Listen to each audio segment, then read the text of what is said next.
بسم الله الرحمن الرحيم الحمد لله الحمد لله نحمده ونستعينه ونستغفره ونؤمن به ونتوكل عليه ونعوذ بالله من شرور أنفسنا ومن سيئات أعمالنا من يهدي الله فلا يضل له ومن يضلل فلا هادي له ونشهد أن لا إله إلا الله وأشهد أن محمدا عبده ورسوله بسم الله الرحمن الرحيم السلام عليكم ورحمة الله وبركاته. So today we are going to continue with some more stories of Rumi. But I'd like to start by saying I hope you've had a nice week, and we have started the hot days of summer, mashallah. So I hope you're enjoying the heat and you're doing productive things with your time, because I know many of you young people are off school right now, so you'll have lots of time to do things and catch up and learn new skills, inshallah. And you can share these on the side if you're on the YouTube channel. You can share some good ideas with what you're doing, or on the WhatsApp group, you can share it on there. And so other people can be inspired by that as well. So today we've got some interesting stories. And the first one is about something that um, we can relate to, and but something that is now becoming very less in our societies and in our communities, and that is the concept of honesty and being loyal to people. And when you do a job, to do it in an excellent manner, whether you're going to get some accolade, or you're going to get some praise for it, or you're going to get something for it, because we're living in a world where we do things so that we get immediate gratification. We have to have something straight away, and we feel that we're entitled to it. Otherwise, there's no motivation to do it. So today we're going to look at a story which goes deeper into these ideas about why we do things, and also that our inner criteria of what motivates us to do things. So this story, and we'll talk a little bit more about it as we go along in the story, but this story is about Sultan Mahmud, who was a very famous king, and he had a slave named Ayaz, of whom he was very fond. So this story is actually called An Honest Thorough Job. So this it starts with Sultan Mahmud, and he has a slave named Ayaz, and he's very fond of him. Now, in ancient times, slavery was common. Prisoners captured in war were often taken to cities and sold to be servants and maids. Until someone freed them for the love of God, they had to work and serve their masters. They could be bought and sold like animals. Some spent their entire lives as slaves, while others, who had some skill or knew some useful kind of work and were smart and intelligent, would gradually work their way into the favor of their masters and achieve honor and power. Now, slavery is a very emotive subject, but it's as old as time. That means there's always been, since man has been on this earth, this idea of slavery has existed, and there are models of uh, like how some models are how slaves were um, kept in a very compassionate way, and they had rights. And the Quran actually talks about this, that they had when this concept existed, when slavery did exist, then what kind of rights they had, and how they could buy buy their freedom. And many times, and this is, you'll find this in other history too, even in recent history with the American history, you'll find that when slaves had skills, like if they knew how to read and write, or if they knew they had certain skills, they got better treatment, or they bought their freedom.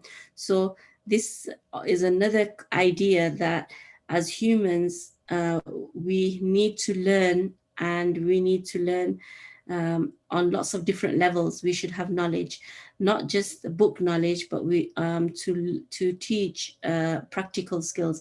In fact, everybody should have some kind of practical knowledge or some kind of practical skill. So in the absence of a culture which doesn't deal with intellectual ideas anymore, they still have the skills to be able to work their way through life. So that's a very important idea in here. So that's just an introduction to how slavery existed at that time. So Ayaz was a black youth who had been taken prisoner in battle and had been sold several times in various cities until it happened that he was taken into the royal court of Sultan Mahmud of Ghazna. Now, if you think about this person's life, and you think about it says he'd been taken prisoner in battle and then he'd been sold several times in various cities. So think about the destiny of this person, that they have and this is something, a much deeper thing to think about, that there are people in this world too that have gone through so much in a lifetime, and they have had so much happen to them and so much done unto them, and yet they survive it all and they go from this world. So when we're feeling down and when we feel that, oh, why does this happen to me, and why is my luck like this, then we should look at the lives of these people. And if you look in history, this is not just one example. There's thousands of examples like this where people have had so much happen to them in this life. They've been through so much grief, and they've been through so many challenges, and yet they survived it and they went back to Allah. And that's why, that's one of the reasons why Allah subhanahu wa ta'ala has put the stories of the prophets in detail in the Quran, so that when we read it, then we can be we can develop that empathy and compassion, and we can think that, look, this is life and this is how human beings in this world have it, right? This is how it is. And when we acknowledge that, and we can kind of assimilate that, then our life doesn't look so bad. So this is the reason why we always go back and we look at history, and why our examination of history is very important, because we learn all the lessons there. So this Ayaz had been sold many times, and he was taken to the royal court of Sultan Mahmud of Ghazna. There, his intelligence, quick wit, and integrity attracted the attention of the king. Gradually, he became one of the Mahmud's closest friends and confidants. So you will see that it's inequalities as well that attract other people, and it's inequalities which take us and propel us into our life. So what we have inside is more important than what we have on the outside. Today we focus a lot on outside appearance and image, and branding, and how do I look, and how do I present to the world. This is a very big thing in our time, and this is like the media of our time, if you like. But uh, uh, human beings always recognize, it doesn't matter what age you're in and where you're living, but we always recognize inequalities. And that's why, to hone your inequalities and to appreciate them and to keep hold of them, like if you have nobility, some people have a lot of nobility in their soul, some people have humility, they're very humble, some people, they're very kind, and these qualities are not recognized and they're not applauded in modern day society. But if you have these things, some people have a lot of modesty, they have a lot of haya inside them. So if any of you have these, and we all have them, we should appreciate them and we should guard them as precious treasures, because that's what they are. So Ayaz had attracted the attention of the king, and now he had become Sultan Mahmud's closest friend and his confidant. However, since Ayaz was always with the king and the king favored him very much, naturally there were others who became jealous of him and said such things as, does this mean, uh, why does the king like a black slave so much? Why does the king allow him to interfere in everything? Why does he put Ayaz in charge of other servants and workers? Right? Because their envy blinded them to Ayaz's good qualities, they gossiped and made accusations declaring Ayaz unfit for such a favor. But Sultan Mahmud had tested the intelligence and honesty of Ayaz again and again, and the youth had demonstrated many times that he was more worthy than any of the others. So here, there's a very important thing here, that jealousy and envy is very real. Now, many of us, especially when we're young, we like to think that, this is an ugly trait and we don't have it. We don't have it. And, it's only very evil people who will have it. But this is a fallacy, because we are told again and again that envy and jealousy is real. We have to understand human nature, and the good and the bad. And one of the things about the human nature is that we will be jealous. And somebody who has good qualities and they become known to have good qualities, they will they will suffer because of it, right? Like, for example, a very beautiful woman may attract the jealousy of other people, right? Or if somebody has become very successful, then they will attract the jealousy of others and they will try to bring them down. And so, um, we can't control what other people think, but for ourselves, what should we do if we feel jealous, right? If we feel jealous and envious. Now, the difference between jealousy and envy is important to understand. Jealousy is when you see something that somebody else has and you don't want them to have it. You don't care whether you have it or you don't, like whether it reaches you or it doesn't, but they mustn't have it, right? That's jealousy. So they can't have it under any circumstances. And envy is that you wish that they have it, right? Or you don't mind that they have it, but you want to have it as well. So the both of them are not good. However, envy, it has been said, is that we can envy two types of people. And because you're not wishing harm on them, you don't mind if they have it, you're okay with them having it. You don't want that ni'mah to be taken away from them, because that's haram. If you are wishing that evil come on somebody, that's not allowed. But if the two instances which I mentioned in the hadith that you can have envy is if somebody has a lot of wealth and they spend it in charity. They're constantly giving charity, right? They are constantly thinking about Allah's creatures, and they're constantly sharing what they have. That if you are envious and you wish to have that so that you too can give charity, then that is halal. You can do that.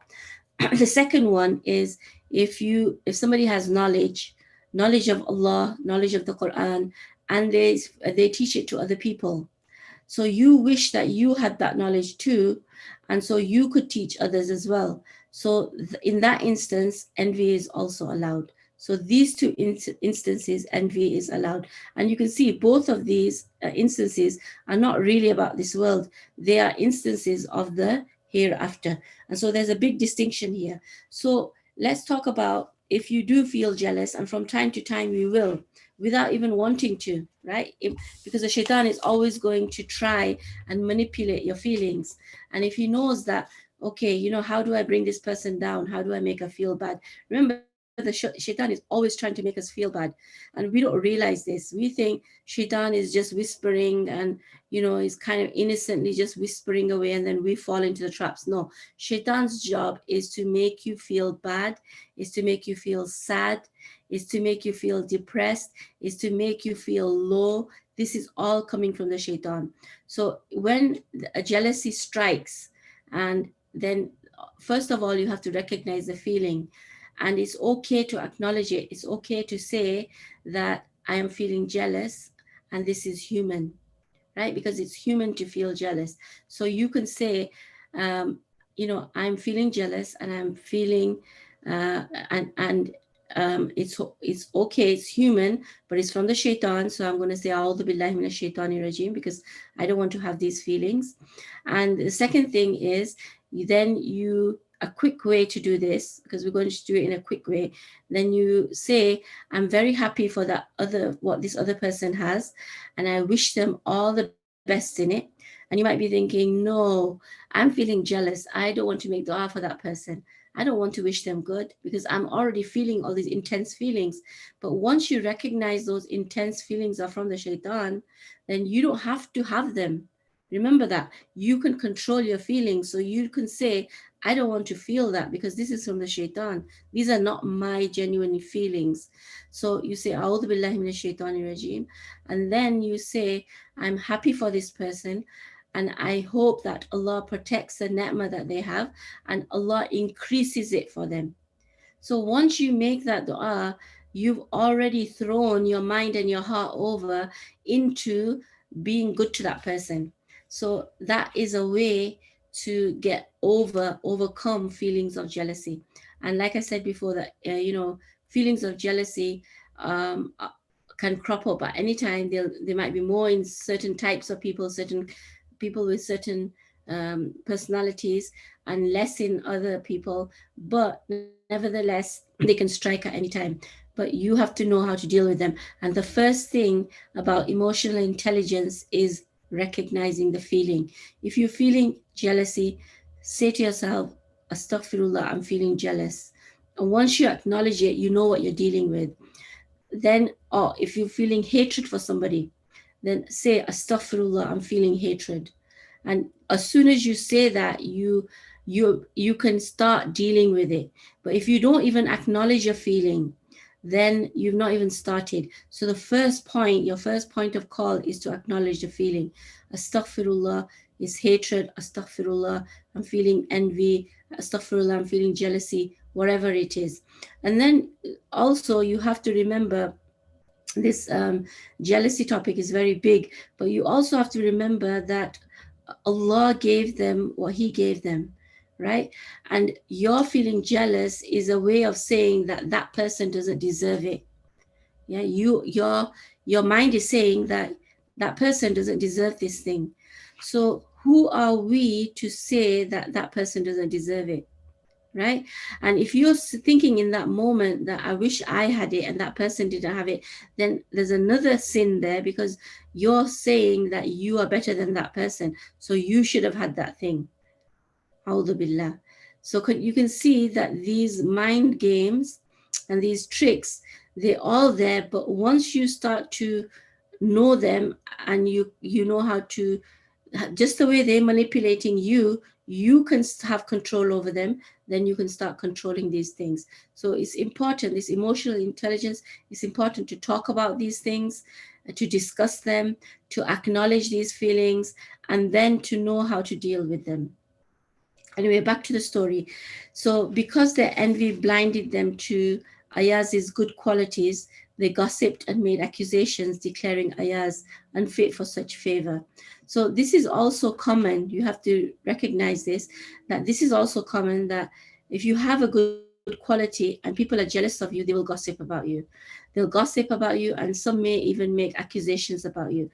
But for you to know that when people gossip, you can't get upset about it. Like many women, they'll get so upset if they hear that somebody's gossiping about them.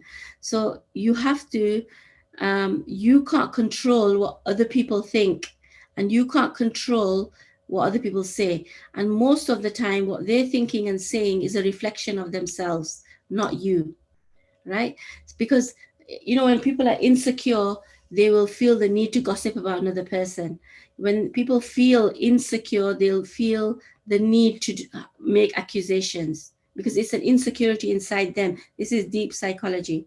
So when you know that this is a reflection of them and not you, right? It's something that's bothering them. Why is it bothering them so much? That's the first thing you should think.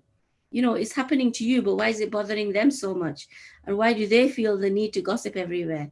So it's really a reflection of their character and what they are feeling in that moment, because something is being spiked inside them, right? So when you recognize that and you know that they're gossiping, but that's a reflection of their character, then you should not be affected by it.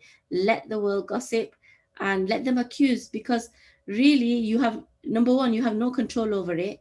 It doesn't matter if it keeps you up at night and you're not eating and you're falling into a depression, then nothing is happening to them. They're living their life very happily, right? So that's, you have to recognize that. So when somebody else is gossiping, then it's none of your business. Let them do what they want, right? So this is an important thing. You have to become bigger than the gossip. You have to become bigger than the accusation, because that's a reflection of that person. Right. So going back to this story, so Ayaz's good qualities made the other people in the court, they made them gossip about him. But Sultan Mahmud had tested the intelligence and honesty of Ayaz again and again. And the youth had demonstrated many times that he was more worthy than any of the others. So Sultan Mahmud, he was a clever man. He had tested the intelligence and honesty of Ayaz. So he knew him very well. As an example, it is said that one day Mahmud and his retinue were driving their horses on a road. Ayaz was with them. They came to a desert. While they were riding rapidly, an idea struck Mahmud. So he took the large purse of money that he had with him and, without looking back, began to throw handfuls of coins onto the ground over his shoulder as he rode. After a few minutes, Sultan Mahmud looked back and saw that every one of his companions had stopped to pick up the money, except Ayaz, who was still with him. "Where is the retinue?" Mahmud asked Ayaz.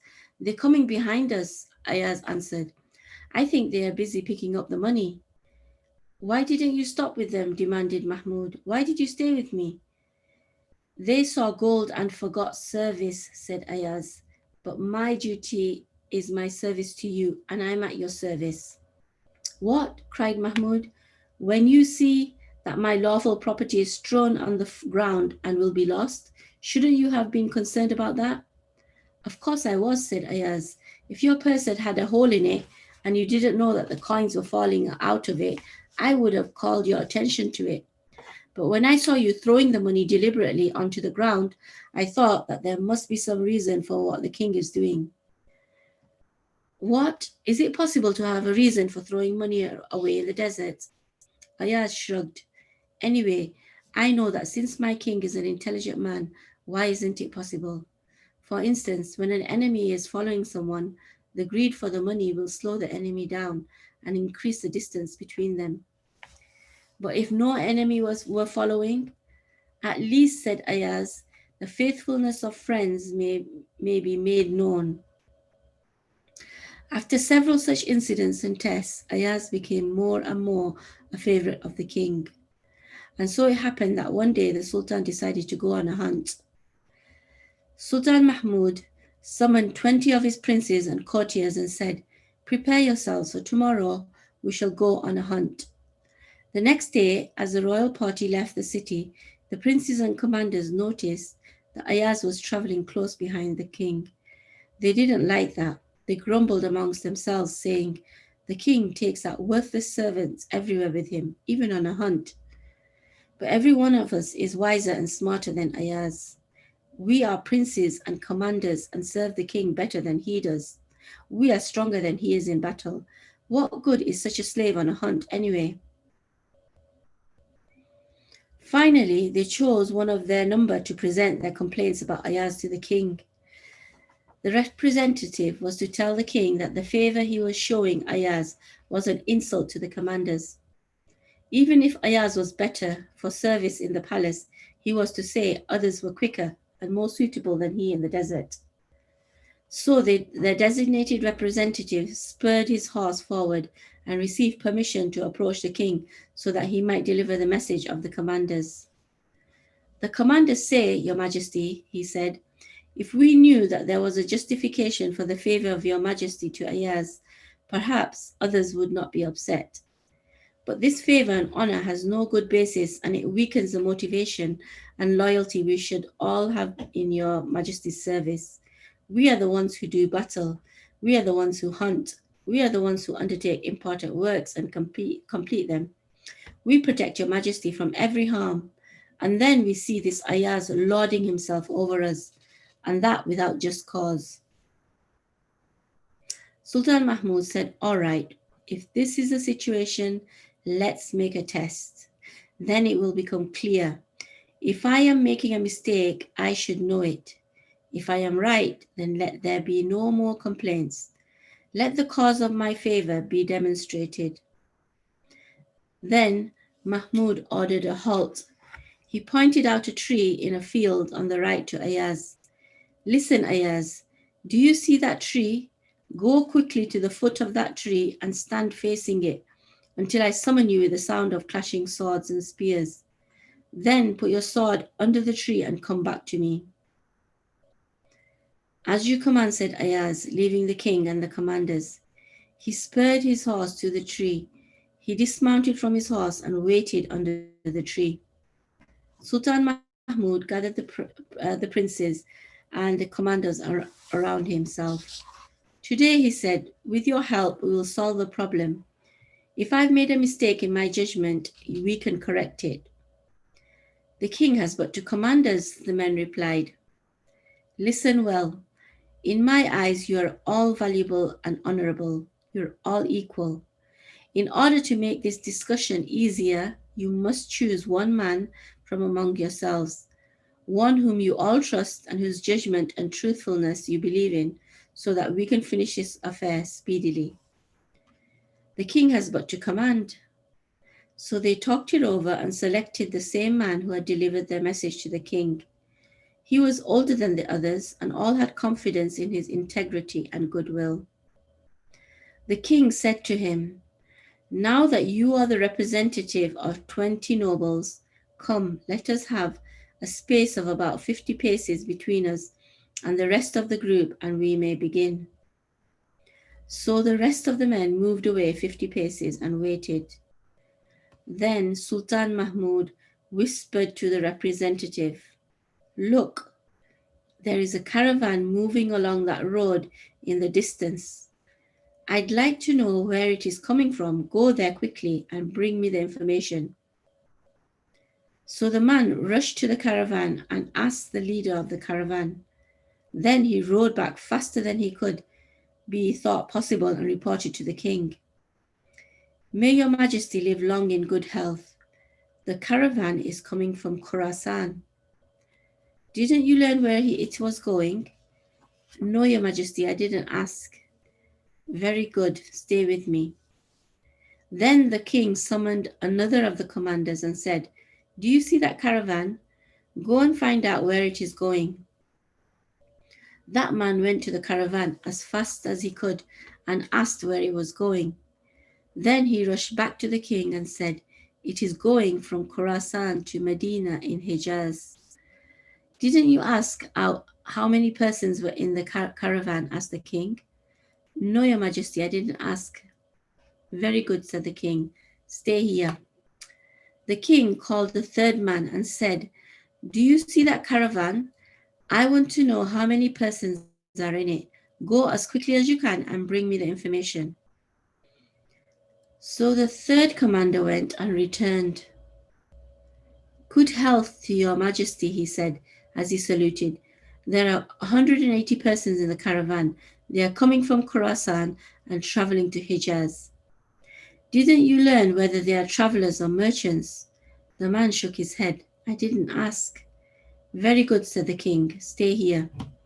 Then Mahmud called a fourth man. Do you see that caravan? It is coming from Khorasan and going to Hijaz. Get there as fast as you can and ask whether the people in it are common travelers or merchants, and if so, what they are carrying. The man obeyed and rushed immediately to the caravan and brought back the information that most of the men in it were merchants taking stone pots, silk cloth, carpets, pistachio nuts, almonds, and other things from Khorasan to Hijaz.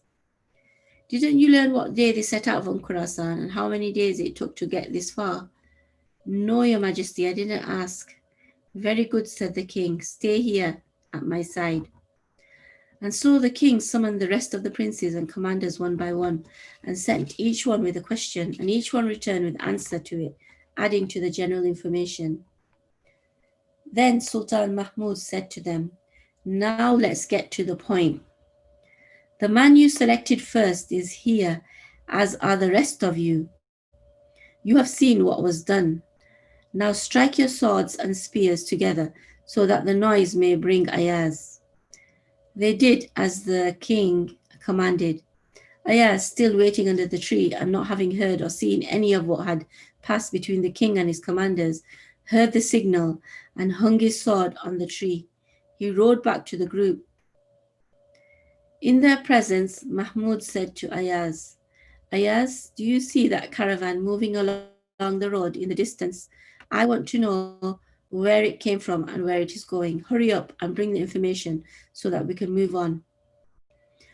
Ayaz spurred his horse, but took a little more time than the others had before he returned. Good health to your majesty, he said upon return. The caravan is coming from Khurasan and traveling to Hijaz. Didn't you learn how many persons there were in it? Asked the king. I did. In it there are 170 men and 2 women. Didn't you learn whether they were travelers or merchants? I asked, said Ayaz. A few of them were travelers going on the road to pilgrimage, but most were merchants. It would have been good if you had asked about the goods they were carrying to Hijaz, said Sultan Mahmud. I did ask, said Ayaz. They were carrying bulks of silk cloth, Khorasani rugs, stone vessels and plates, pistachio nuts, almonds, and dried fruits. Didn't you learn what day the caravan set out? Certainly, Your Majesty. They set out on the 7th of Rajab, and they have been on the road 2 months. They stopped for a week in Rai to buy and sell. Sultan Mahmud asked Ayaz a few more things about the caravan, and Ayaz gave him the answers. Then the king said, Very good. Where is your sword? I hung it on the tree, Ayaz said. Go bring your sword. We want to get on our way. When Ayaz was at a distance, Sultan Mahmud said to his commanders, I must speak. You asked about the reason for my friendship, and you have seen the results of the test I put to you and to him. You are 20 commanders, and Ayaz is but one, a slave. I sent you one by one on a task of which Ayaz knew nothing, yet the answers you brought back were incomplete and deficient. You could have found out everything he found out, but you did not. You just brought back the answer to my question. I don't want to criticize any of you. You have many fine skills that Ayaz does not have. You can do many things he cannot do, but the things that he can do and is capable of doing, he does honestly and thoroughly. Is there a need for any further explanation? The representative of the commander said, I bear witness that your majesty is right. A person who does his job honestly and thoroughly, no matter how small and insignificant it may be, no matter who he is or where he is, will be loved and favored, and he should be. So that's the end of the story. So there's a lot of things to learn in here. And the obvious moral, which I just read right now, is that if any job that you do, even if it's a very small job, but if you do it honestly and thoroughly, right, you do it, make a good job of it, then it's it doesn't matter who you are, people will love and respect you for that, right? Because they will see that even in that small thing, you are honest about it. You are honest and you are thorough.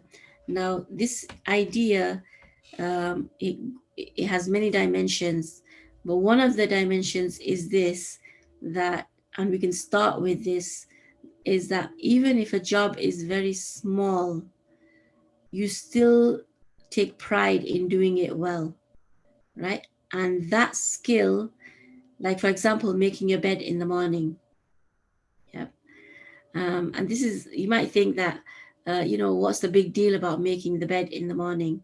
But somebody has even written a book on that, just on that. That if you have the ability to make the bed in the morning, right? In the first thing when you wake up, you dust your bed out and you make the bed, that skill in itself will set you up for the day. That means that you have the ability to make your bed, so you have the ability to clean your desk, you have the ability to get ready for the day in a timely manner. You have the ability to get organized. You have the ability to get to places on time, to show up on time, to look good.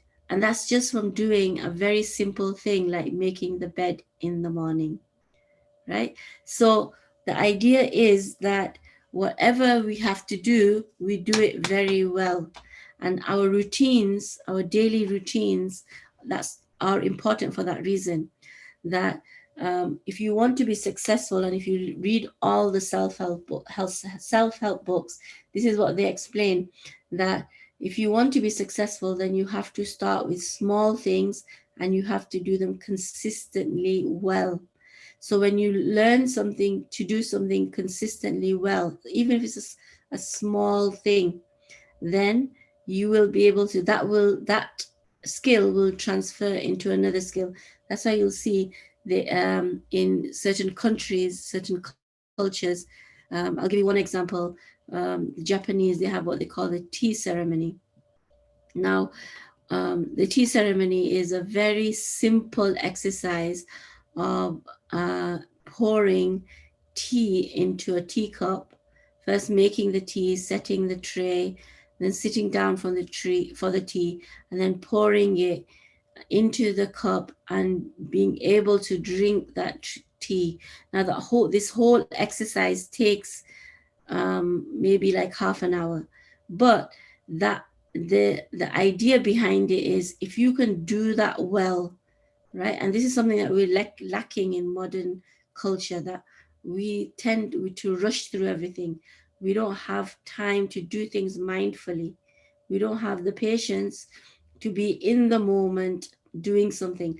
Like, for example, if you're washing dishes, then your mind is there in the moment and you're washing every plate, you are washing it well, and you are cleaning it, and your mind is there in washing that plate, right? But for us, we're the opposite. We're so used to multitasking in this life, that our hands might be washing the plate, but our mind is far, far away somewhere else. Yes. Or we're listening to something, or we 1,000 miles away, or 1,000 years behind, or something like that. So um, first thing we have to learn is to do something very well.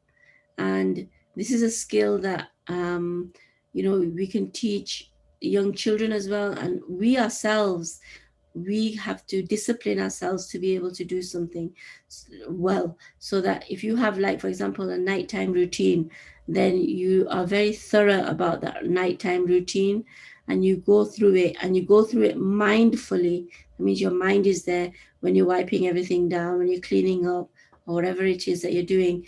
Then your mind is there, so this will also become a relaxing thing for you, right? And this is when your mind is in things, when we do things mindfully, then our mind relaxes, and it saves us from sadness and depression, etc., etc.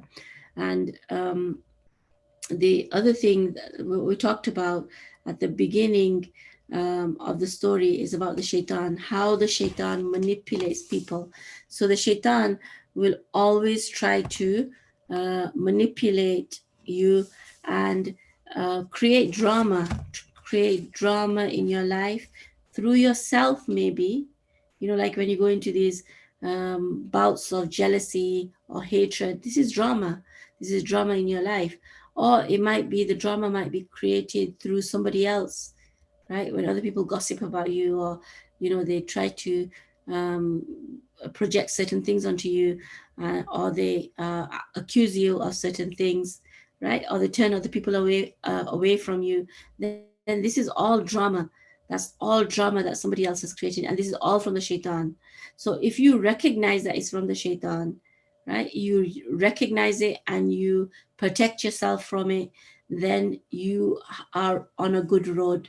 But if you don't even recognize it and you let the shaitan throw you from one side to the other and play with you, then that's where you're going to have a problem. So the shaitan is very real, my sisters, very, very real. And because the Quran talks about the shaitan, and there's conversations with the shaitan, and his story, shaitan's story, is parallel to our story. The reason why we're on this earth is because of the shaitan, not because we're not going to give him credit that he's the one that brought us here, because he'll get very happy if he hears that, but because of our story that played out with him. And that's one of the reasons he said that he has promised Allah that he will try to lead us astray. The key word here is try. The shaitan can try, but the power is in your hand. The shaitan cannot make you do anything. People like to say, oh, the shaitan made me do it. Shaitan can't make you do anything. He doesn't have that kind of power, but he can try to manipulate you. And if we are weak, when we are weak and we can't see the truth, then we fall into these traps. So our the idea is that we acknowledge that the shaitan is very real, right? Just because we can't see him, and we're living in a universe where we can see certain things and we can't see certain things, but they exist. We know that they exist.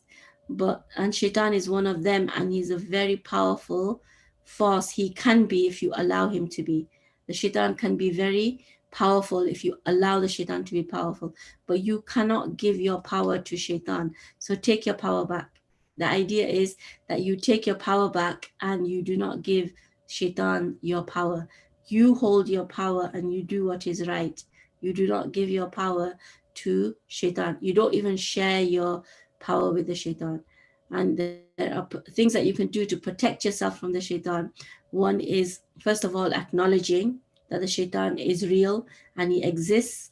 And in the Quran, it tells us that he is like a qareen. Qareen means a very close person, somebody who's very close to you. So the Quran tells us that this is true. Every person has a qareen. Every human being is born with a shaitan. So when you are coming to the world, your qareen comes into the world. That's the shaitan, right? That is dedicated to you.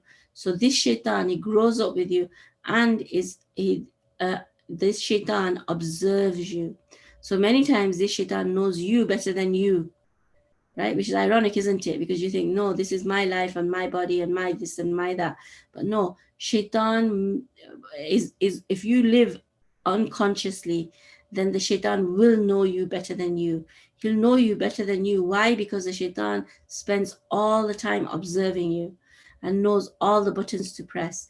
He knows what your red flags are. He knows what your boundaries are. He knows what's going to make you flare up. He knows what's going to make you angry. He knows what's going to make you upset. He knows what's going to make you jealous. So all of these things the shaitan is observing about you. And if we don't think as a people, we don't self-reflect, then we don't know these things about ourselves, right? We don't know what our personality traits are. We don't know what our good and bad traits are. How many people sit down every day and think, okay, this is my good quality and this is my bad quality? How many people can admit to having bad qualities? Most people, they don't even know what their good qualities are really, and they don't know what their real talents and gifts are because they haven't thought about them, and they don't know what their bad qualities are. So the idea is that we become a people who self-reflect. That means we have to sit down with ourselves and do the inner work. We have to sit down and we have to figure out who we really are, who we are, what our good qualities are, what our bad qualities are. And when we see our bad qualities, it's a very uncomfortable process because we're like, no, that's not me, or I don't want to be like that. That's why we get upset when other people tell us, right? But if we tell ourselves that, then we won't need other people to come and tell us that. If we tell ourselves our own bad qualities, then we won't need other people to tell us, because we've already started working on it. And that's why you'll meet people who have done inner work, and then you'll meet people who sometimes they've lived their whole life and they've never done inner work. That means they haven't a clue about who they are, right? Who they personally are, what their mission in life is, what their talents and gifts are. They just don't know, and they've gone through their whole life like that, living just subconsciously. They don't know anything. So we are a people, and the Quran tells us again and again, we're a people of reflection, that we have to reflect on ourselves. We have to reflect on our good qualities. We have to reflect on our own nature. And everybody has a different nature. Every man, every woman, every child, we are born with a nature. So we have to reflect on that nature, what Allah has given to us. And then we also have to reflect on all the ideas we have taken from society, we have taken from our parents, from our families, from our cultures, rightfully or wrongfully. And when an idea comes up, then we have to pause at that moment and say, you know what, that's not even my idea. That's not even what I believe in. This is somebody else's idea that I've just gone along with, and I'm just started believing in it. Subhanallah. And what a fallacy, what a tragedy that is, that you went through life believing in somebody else's belief and you didn't even believe in it.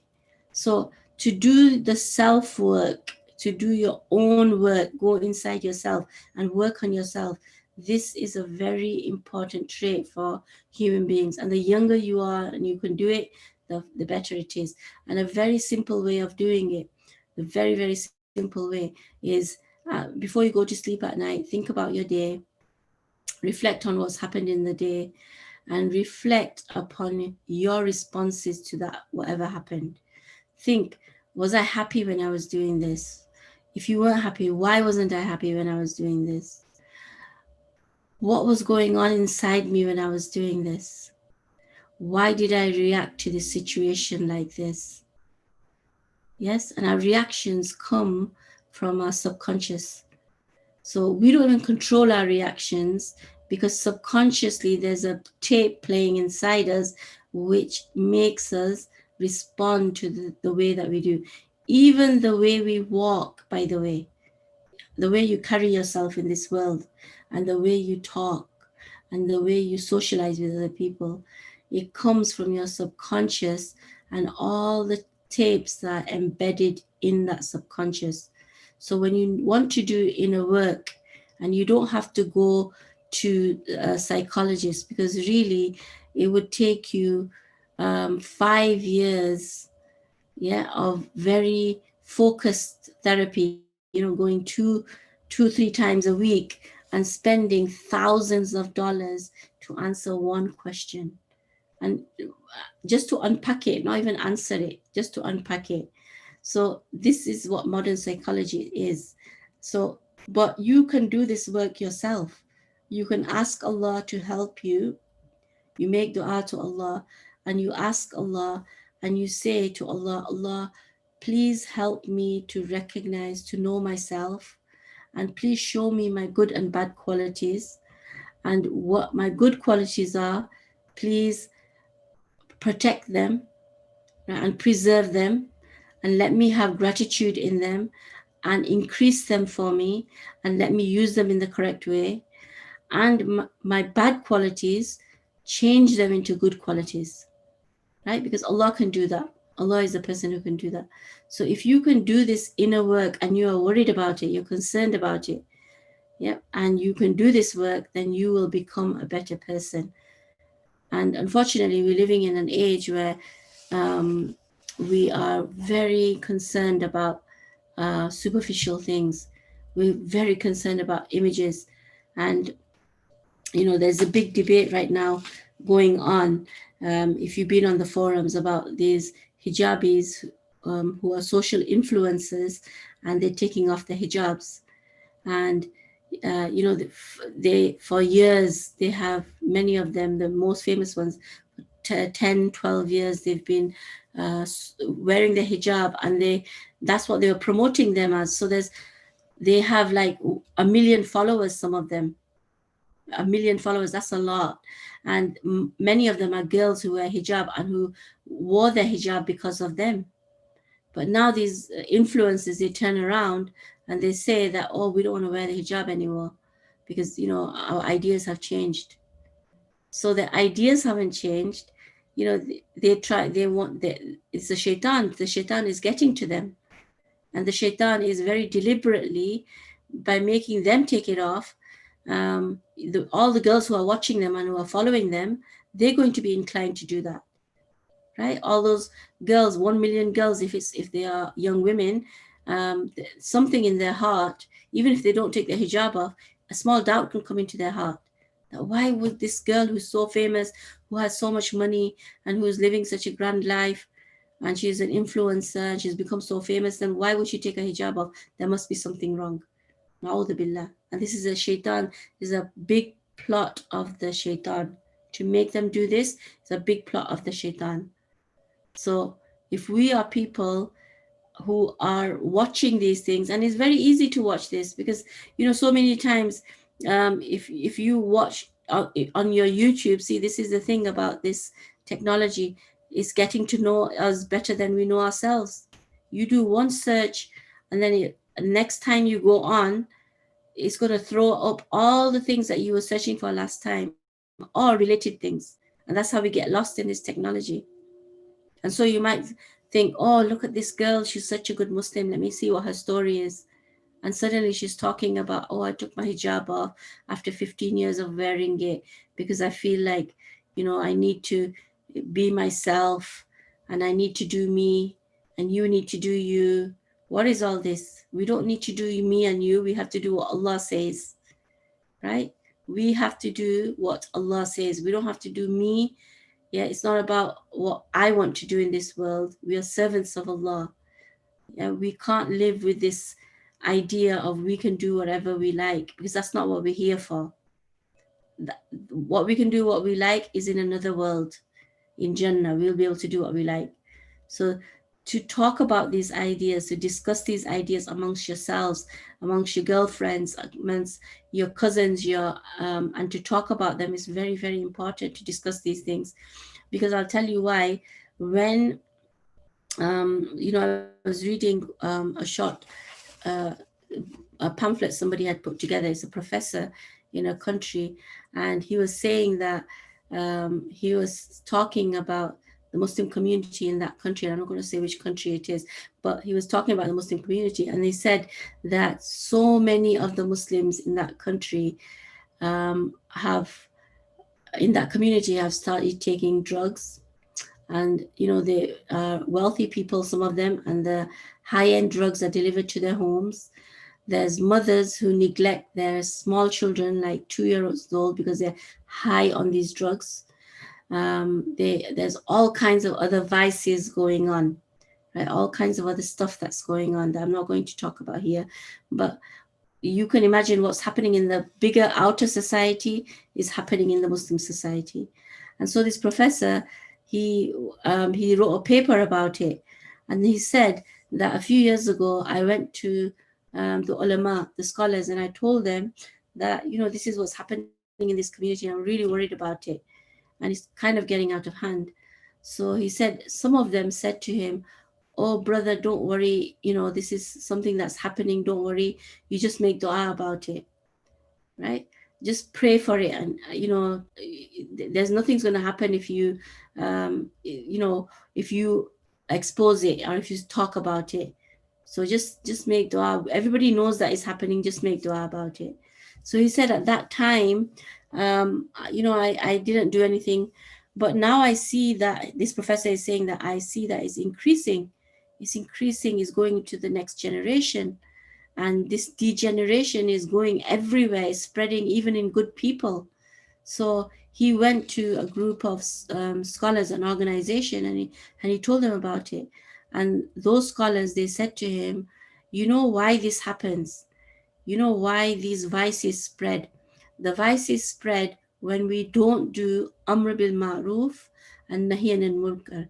This is from the Quran. These concepts are from the Quran. That means when we don't enjoin the good and we don't forbid what is evil. When we stop doing this, because we don't want to step on any toes, we don't want people to feel bad, we don't want people to not be our friends anymore. Yeah, when we stop doing these things, Amr bil Ma'ruf and Nahi anil Munkar, then the vices will spread in the society. And that is what is happening today. Today, people are so scared of saying something to somebody else because they might offend them. Because everybody's so sensitive, right? And they might not talk to you, or they might spread rumors about you. Yes? So, or they could do something evil to you. But this is what happens when we don't enjoin good. These are concepts from the Quran. The prophets came down to do this. We are told to do this. We are Allah's ambassadors on this earth, And that's all we are. We have to realize that we're not anything else. We're not influencers, and we're not, role models like that. We are Allah's ambassadors, Khalifa on this earth. And we have to do what Allah asks us to do. And in the Quran, it says again and again, enjoin what is good and forbid what is evil. Enjoin what is good, forbid what is evil. Enjoin what is good, forbid what is evil. So this, the Ummah has stopped doing. We have stopped doing it because we're following the criteria of another people. Because we are following this criteria that everybody is free. Everybody is entitled to do what they want to do, and they can live how they want to live. This is what we have started doing as well. And because we have started doing this and we have bought into this, which is not our concept at all, and we're so afraid to say what is right and to forbid what is wrong, we're so afraid that we lose our popularity, we lose our ratings, right? If we have a public space, people won't listen to us, or they'll turn away from us. We're so afraid of this that we have stopped doing this.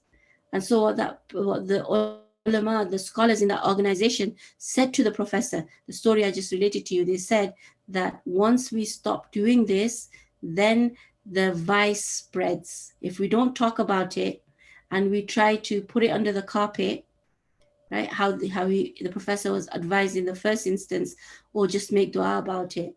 Yeah. So if we are told to put it under the carpet, sweep it under the carpet, and not do anything about it, not make a noise about it, then the injustice spreads. And that's how injustice does spread, because good people look away. It doesn't spread, injustice doesn't spread because bad people are doing bad things. It spreads when good people look away and they don't do anything about it. So the idea is that we have to spread what is good. We have to enjoin what is good, first inside ourselves, then amongst our family, then amongst our people, right? But it has to start with ourselves. So we have to enjoin that what is good inside ourselves. And then the opposite is also true, that we forbid what is evil first within ourselves, then within our families, and then within society at large. And that's how we will stop the vice. But if we as a people stop doing Amr bil Ma'ruf, that means we stop enjoining good and we stop forbidding what is evil, then evil will spread. That's how evil and injustice spreads in society. So we have to go back to what the Quran tells us to do. So today our story has been loaded with so many morals, and the conclusion really is that we have to start this reforming process within ourselves. We have to reform ourselves. We have to look, because when we're looking, our eyes naturally they look outward. We can see better somebody else. So that's why we see the faults of others. But to look at ourselves, we have to bend down. We have to have humility. And when we have that humility and we're able to look within ourselves and to see what we are filled with and all the trash that is within us, and how we need to clean it all up and do a massive spring clean and a massive detox. And the process will not be easy. But if every single one of us started doing that, then imagine what big changes we could bring about in society. So, my message today is first for myself and for any of you who are listening, is that we start this inner reform and detox within ourselves. And once we're able to do that in ourselves, and if you have an intention, like you're listening to me right now, and you make an intention that, inshallah, I'm going to do this, then once you make an intention, this is why intentions are like arrows, they're very powerful. Once you make an intention, Allah will put things in your path, right? Allah will start putting things and people and articles will appear. Like yesterday, I was studying something, and all day I was thinking about the idea, and it was a very powerful idea. And today, when I woke up, it all came together. First of all, it all started to make sense, and then I saw two articles that random people had sent to me about the same thing. So Allah subhanahu wa ta'ala will facilitate your journey, right? If you make an intention, Allah will facilitate that journey and put you on that path to make that happen. Because Allah says in the Quran that He accepts our du'as. So make the intention, make the du'a, and be the Khalifa that Allah wants you to be in this world. Is very, very important. Right now there's so much noise and so much confusion about, the changes we want to make in society, but the changes have to come within each one of us individually. And the changes come when we as a people are able to reform ourselves and to be very firm inside ourselves to understand what we stand for. You have to understand what you stand for, and whether what you do stand for are your own values or things that you've just taken on because other people have just lumbered them on you. Like it could be your family, could be your beloved family, could be your parents, could be your culture, could be your friends, could be the education that you got. All of these things, your upbringing, your childhood, all of these things could have lumbered so much stuff on you that doesn't really belong to you, that is not your true calling, that is not really who you are. So you need to find out who you are and what you stand for. And that work has to be done within yourself. And when you can do that work, then then we can have we become, when we do that inner work, we become a people, we become a force, and we become a force of change, not just for ourselves, but we become a force of change for other people too, right? So this, when we want to have that kind of a power, we want to empower other people, then we have to do that reform work within ourselves. So today's story, which was about Ayaz, and there's so many other levels in this story. Think about the story, go through the week and think about everything that happened, and think about all the qualities Ayaz had. He was very intelligent, he was very loyal, and he used his brains. Everybody is intelligent in different levels, but he used his brains. Remember how he went to the people and then he asked all the questions that he had to ask to give the king a full picture. He didn't just go and execute the command and come back. No, he used his wisdom, and he wanted to give the king a much better deal. And so this is also another thing that we learn from here, that we should always, when we interact with other people, give them a very sincere deal. So when you meet them, there might be a purpose why you're meeting them, but your sincerity means that you want to give them more than they bargained for, more than they had set out to get from you, and more than their expectations. So there's a lot of things to think about in this story. Alhamdulillah. And may Allah subhanahu wa ta'ala bless Sheikh Rumi for leaving these stories for us. He lived thousands of years ago, and this is the barakah of reading books which have been written by pious souls and personalities, because they are filled with light, and the light even today is reflected. Yes, the light even today can come to us, because they are people who lived in the light of Allah. They saw Allah's light. So even the books that they wrote, the light gets reflected into it. And when we read it, we see the light in it too. And we can hear the light in it too.